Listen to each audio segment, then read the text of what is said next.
Hello बच्चों, आशा करती हूँ आप सभी जो हैं अपने घरों पर स्वस्थ होंगे।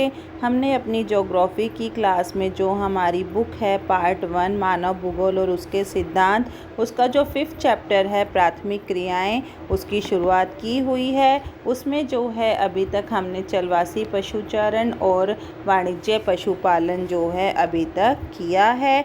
आज हमारा नया टॉपिक शुरू हो रहा है जिसका नाम है कृषि। कृषि क्या है? कृषि को जो है एग्रीकल्चर शब्द, अंग्रेज़ी के एग्री प्लस कल्चर 2 शब्दों से मिलकर ये शब्द जो है बना है। आपको पता ही है कृषि को इंग्लिश में क्या कहते हैं, एग्रीकल्चर कहा जाता है। एग्री प्लस कल्चर से यह मिलकर बना है। एग्री का अर्थ होता है मिट्टी ये और खेत, और कल्चर का अर्थ होता है देखभाल या जोतना, अर्थात मिट्टी को बोना, देखभाल करना, फसल उगाना और कृषि करना एग्रीकल्चर शब्द का अर्थ है। अर्थात विस्तृत अर्थ में अगर हम देखें तो क्या है, मिट्टी को जोतना, गाड़ना, उसमें विभिन्न फसलें व फल फूल उगाने और पशुपालन से जुड़ी हुई कला और विज्ञान को कृषि कहा जाता है। अब कृषि का महत्व क्या है? विकासशील देशों में जो है 65% से अधिक लोग कृषि में लगे हुए हैं। विश्व का 49% श्रम बल जो है अपनी जीविका कमाने के लिए कृषि पर ही निर्भर करता है। विकासशील देशों में कृषि समाज के रीति रिवाजों का सांस्कृतिक लक्षणों में परिलक्षित होना ही जो है कृषि का मुख्य उद्देश्य है। कृषि समुदाय में अनेक पर्व और त्योहार फसलों को बोने व काटने से जुड़े होते हैं। कृषि का आरंभ कैसे हुआ? मानव ने जो है, मनुष्य ने जो है 12,000 साल पहले जो खेती करना आरंभ कर दिया था। उस समय के कृषकों ने जो है विश्व के विभिन्न भागों में उस समय पाए जाने वाले पशुओं और वनस्पतियों से कुछ फसलों व पशुओं का घरेलूकरण करके जो है अपने घरेलू कार्यों के लिए उनका चयन किया। विश्व के विभिन्न भागों में फसलों व पशुओं को पालतू बनाना जो है आरंभ हो गया। इनमें से कुछ का घरों में उपयोग होने लगा। एक से अधिक स्थानों पर एक साथ जो है इनका घरेलूकरण कर दिया गया। मतलब मनुष्य को जैसे जैसे जिन जिन आवश्यकताओं की ज़रूरत पड़ी, उन आवश्यकताओं को पूरा करने के लिए जो है उसने कृषि पर निर्भर रहना शुरू कर दिया। साथ ही साथ जो है पशुपालन को भी बढ़ावा दिया। ये था हमारा कृषि का अर्थ, उसका महत्व और कृषि का आरंभ कैसे हुआ। अब है हमारी निर्वाह कृषि। निर्वाह क्या होता है? वहन करना, अपना गुजर बसर करना। निर्वाह कृषि जो है मुख्यतः विकासशील देशों में की जाती है, जिसका मुख्य उद्देश्य क्या है? खाद्य उत्पादन करना होता है। इसमें कृषक जो है ऐसी फसल उगाते हैं जिससे कृषक और उसके परिवार का गुजारा हो सकता है। कृषक निर्वाह कृषि को जो है 2 भागों में, 2 वर्गों में बांटा गया है। पहला है आदिकालीन निर्वाह कृषि और दूसरा है हमारा गहन निर्वाह कृषि। अब हम यहाँ पढ़ेंगे आदिमकालीन निर्वाह कृषि के बारे में।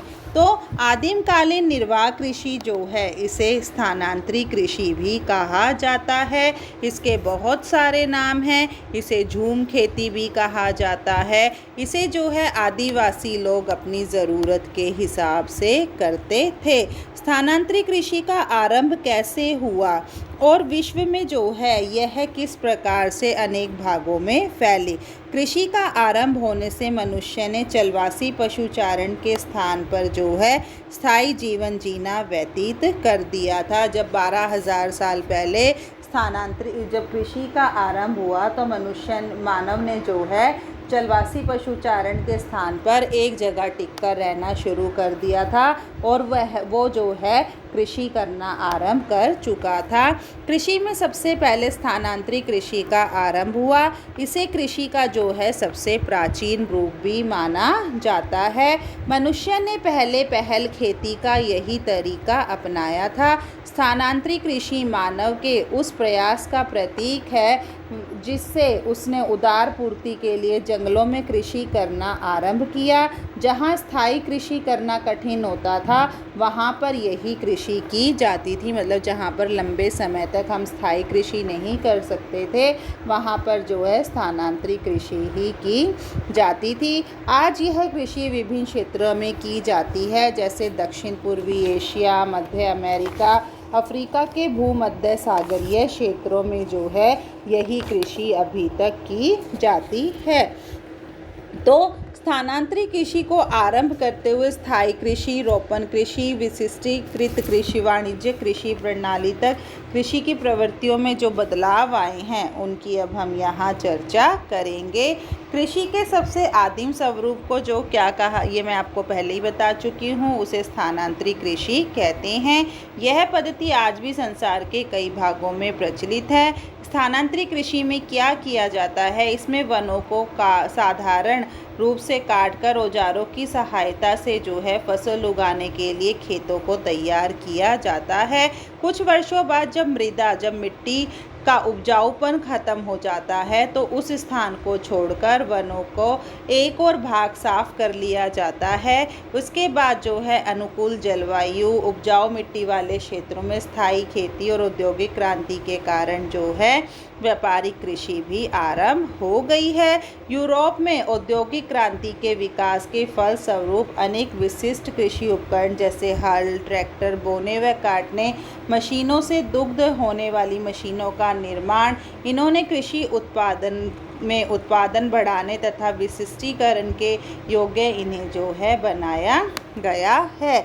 इसके अतिरिक्त उत्तम बीजों को अपनाए जाने से, रासायनिक उर्वरकों, कीटनाशक दवाइयों का प्रयोग होने से जो है बहुत से क्षेत्रों में प्रति एकड़ उत्पादन में जो है बहुत ही ज़्यादा वृद्धि हुई है। इस प्रकार की कृषि में जो है फसलों को बेचने के लिए बोया जाता है। जब हमने अपनी फसलों का विशिष्टीकरण कर दिया, नई नई तकनीकों का हमने जब प्रयोग करना शुरू कर दिया, इसमें खेती जो है बड़े बड़े फार्मों में की जाती है। इसमें फसलों और पशुओं का विशिष्टीकृत उत्पादों पर जो है बल दिया जाता है। इस प्रकार की कृषि में आधुनिक मशीन, बीज, उर्वरक का जो है प्रयोग किया जाता है क्षमता बढ़ाने के लिए। इस कृषि में किसान कई लोगों के लिए जो है भोजन उत्पन्न कर सकता है। अभी हमने क्या किया कि जब स्थानांतरित कृषि के स्थान पर हमने नए नए औजारों का, नई नई मशीनों का प्रयोग करना शुरू किया तो उससे हमारी कृषि पर क्या प्रभाव पड़ा। अब है हमारा विश्व में जीविका उपार्जी कृषि यानी कि निर्वाहन कृषि जो है उसे हमने अभी तक दो भागों में बांटा था। जीविका उपार्जी कृषि मुख्यतः विकासशील देशों में की जाती है, ये मैंने आपको भी बताया था। और इसका मुख्य उद्देश्य क्या है? खाद्य उत्पादन करना इसका मुख्य उद्देश्य है। उद्देश्य से क्या है कि आदिमकालीन निर्वाह कृषि जो है स्थानांतरित कृषि या बर्न कृषि भी इसे कहा जाता है। इस कृषि में जो है यह अधिकतर उष्णकटिबंधीय वनों में की जाती है। इस प्रकार की कृषि में वनों के एक छोटे से टुकड़े को, ये हम बात कर रहे हैं आदिकालीन निर्वाह कृषि की या स्थानांतरित कृषि की या झूम खेती की। आप जब पढ़ोगे तो इसके बहुत सारे नाम, इसे जो है कर्तन दहन प्रणाली भी कहा जाता है। मतलब इसमें इसके बहुत सारे नाम हैं, हर क्षेत्र के हिसाब से जो है इसका नाम बदल दिया जाता है। इसमें जो है जंगल के एक हिस्से को साफ कर लिया जाता है, वहाँ पर उगे पेड़ पौधों को काट या जला दिया जाता है। इनके जलने से जो राख प्राप्त होती है उसे मिट्टी में मिला दिया जाता है, जो कि मिट्टी में खाद का काम करती है। साधारण औजारों की सहायता से ज़मीन को खुरचकर उसमें बीज बो दिए जाते हैं। वनस्पति को जलाने के कारण मिट्टी में जैव तत्वों की कमी हो जाती है, जो मिट्टी की उर्वरता को कम कर देती है। कुछ वर्षों तक फसलों का उत्पादन करने के पश्चात खेतों को खाली छोड़ दिया जाता है और वन का जो है एक नया टुकड़ा साफ कर लिया जाता है। खेती का स्थान बदलते रहने के कारण जो है इसे स्थानांतरित कृषि भी कहा जाता है, क्योंकि यह एक स्थान पर टिककर नहीं की जाती है। अब इसकी यह भारत में जो है कहाँ की जाती है? उत्तर पूर्वी राज्यों में, मेघालय, मणिपुर, त्रिपुरा, नागालैंड इत्यादि में की जाती है। अब इसकी विशेषताएं क्या हैं? इसमें साधारण आदिम उपकरण यानी कि प्राचीन उपकरण जैसे लकड़ी के खूंटे व खुरपे का प्रयोग किया जाता है। इसमें हल नहीं चलाया जाता है। पशुओं की सहायता नहीं ली जाती है। इसमें खाद व उर्वरकों का उपयोग नहीं किया जाता है। यह कृषि जो है जीवन निर्वाह के उद्देश्य से की जाती है। इस कृषि में अधिकतर खाद्यान्न फसलें जैसे मक्का, कसावा, केला, ज्वार, बाजरा इनको उगाया जाता है। स्थानांतरित कृषि में जो है प्रति हेक्टेयर उपज बहुत कम होती है, अतः काफ़ी बड़ा क्षेत्र भी जो है थोड़े से लोगों का ही भरण पोषण कर सकता है, अतः इसकी वहन क्षमता जो है वो बहुत ही कम होती है। मतलब इसका जो गुजारा करने की क्षमता है वो बहुत ही कम लोगों का कर पाती है। अब अगला है हमारा गहन निर्वाह कृषि। गहन निर्वाह कृषि में क्या है? ये तो था आदिम निर्वाह कृषि। अब हम पढ़ेंगे गहन निर्वाह कृषि। गहन निर्वाह कृषि जो है यह कृषि छोटी जोतों पर की जाती है। मतलब जोत बनाकर, क्यारियाँ बनाकर जो है गहन निर्वाह कृषि की जाती है। अधिक पूंजी व श्रम लगाकर जो है न्यूनतम भूमि में से का अधिकतम उपज प्राप्त की जाती है। मतलब पूंजी लगाई जाती है, श्रम लगाया जाता है और थोड़ी सी भूमि में ही से जो है ज़्यादा उपज प्राप्त कर ली जाती है। इस कृषि की प्रधान फसल कौन सी है? चावल है। यह कृषि जो है मानसून एशिया में की जाती है, जिसमें भारत, चीन, Japan, Bangladesh, Malaysia, Thailand, Vietnam आदि जो है इसमें सम्मिलित है। ये सभी घनी जनसंख्या वाले देश हैं। यहाँ पर खाद्यान्नों की बड़ी मांग होती है। यह कृषि विश्व भर में जो है 2.9 अरब लोगों का भरण पोषण करती है। अब गहन निर्वाह कृषि को जो है 2 भागों में बांटा गया है। चावल प्रधान गहन, जिसमें चावल उगाया जाता है, और चावल रहित, जिसमें चावल नहीं उगाया जाता है। चावल प्रधान गहन निर्वाह कृषि में क्या है? इसमें चावल जो है प्रमुख फसल है। आधुनिक जनसंख्या के कारण खेतों का आकार छोटा होता है। कृषि कार्य में कृषक का संपूर्ण परिवार लगा रहता है। इसमें श्रम का अधिक महत्व है। उर्वरता यानी कि उपजाऊपन बनाए रखने के लिए जो है खाद का प्रयोग किया जाता है। इस कृषि में प्रति इकाई उत्पादन अधिक होता है, प्रति कृषक उत्पादन कम होता है। और क्या है? अब चावल रहित गहन निर्वाह कृषि। मानसून एशिया के अनेक भागों में उच्चावच जलवायु, मृदा और अन्य भौगोलिक कारकों की भिन्नता के कारण जो है धान की फसल उगाना संभव नहीं है। उत्तरी चीन है, उत्तरी कोरिया है, उत्तरी जापान में गेहूं व सोयाबीन बोया जाता है।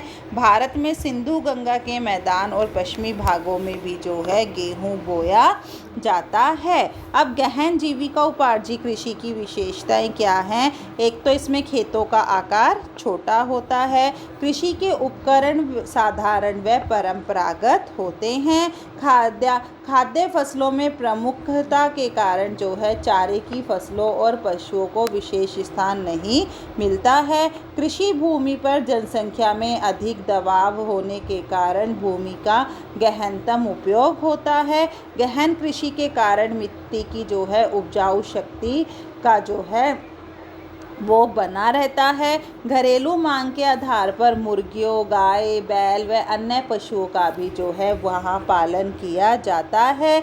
ये मुख्य रूप से घरेलू अवशिष्ट पदार्थों पर जो है निर्भर करते हैं, क्योंकि चारे की फसल के कारण जो है यहाँ चारे की फसलें कम उगाई जाती हैं। कृषि की गहनता इतनी होती है कि वर्ष में 2 या 3 व कहीं कहीं पर 4 फसलें भी उगाई जाते हैं, इसलिए इसे बहुफसली भी कहा जाता है।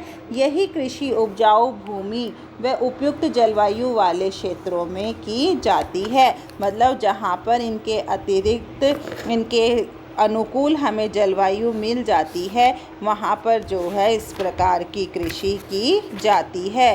तो ये था हमारा निर्वाह कृषि, जिसमें हमने दो पढ़े, आदिम निर्वाह कृषि और गहन निर्वाह कृषि।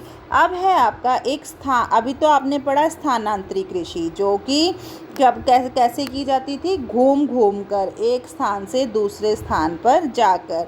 अब है आपका एक स्थानबद्ध कृषि। स्थानबद्ध कृषि में क्या है, पहले मनुष्य इधर उधर घूमता रहता था, कभी आखेट के रूप में, कभी संग्रहकर्ता के रूप में। धीरे धीरे उसने जो है कृषि करना सीख लिया था। जब उसने खेती करना सीखा तो एक ही स्थान पर उसे बंधना पड़ा। कृषि की इस पद्धति में किसान व किसान समूह अपने परिवार के साथ एक निश्चित स्थान पर स्थायी रूप में रहकर कृषि का व्यवसाय करने लगे। धीरे धीरे ये स्थान पहले गांव और फिर बाद में शहर का रूप धारण कर लिया।